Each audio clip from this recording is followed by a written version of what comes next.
hebu tutazame historia fupi ya ujenzi wa daraja la Kigongo na Busisi na takwimu zake za utekelezaji nchini Tanzania. Daraja la Kigongo na Busisi, rasmi likijulikana kama daraja la John Pombe Magufuli, ni mradi mkubwa wa miundombinu linalounganisha mkoa wa Mwanza na Geita, Tanzania. Kwa urefu wa kilomita 3.5, daraja hili linatarajiwa kuwa refu zaidi katika Afrika Mashariki na la 6 kwa urefu barani Afrika.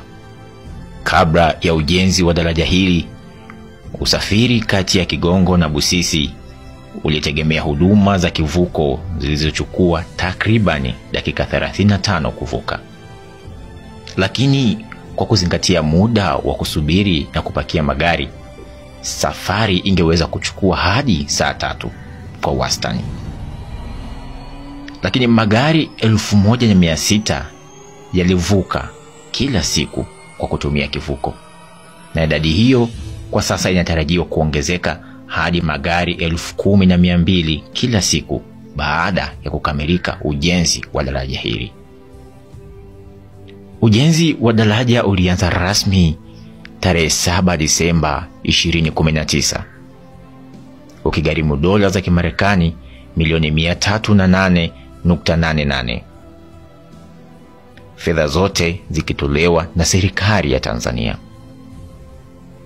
Mradi huu unatekelezwa na ubia wa kampuni mbili za Kichina, yaani China Civil Engineering Construction Corporation na China Railway Fifth Bureau.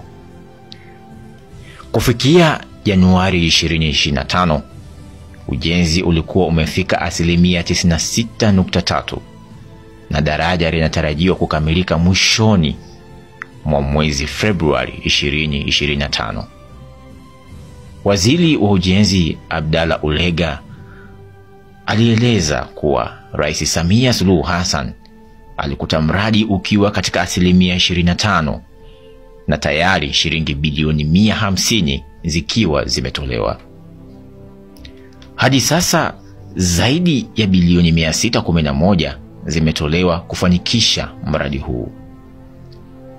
Daraja hili lina njia mbili za magari zenye upana wa mita 7 kila moja, njia za dharura za mita 2.5 kila upande, na njia za watembea kwa miguu za mita 2.5 kila upande. Pia lina nguzo kuu 3 zenye urefu wa mita 40 na nguzo nyingine 64, ambapo 2 kati ya hizo ziko umbali wa mita 100 kutoka nguzo kuu, na zilizobakia ziko umbali wa mita 40 hivi kutoka nguzo moja hadi nyingine.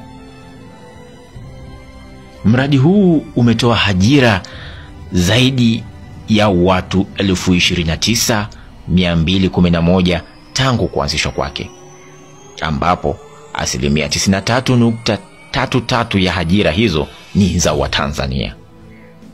Kukamilika kwa daraja hili kutapunguza muda wa safari kati ya Kigongo na Busisi hadi dakika 5 hivi, na hivyo kuchochea maendeleo ya kiuchumi na kijamii katika kanda ya Ziwa na nchi jirani kama Uganda, Rwanda na Burundi.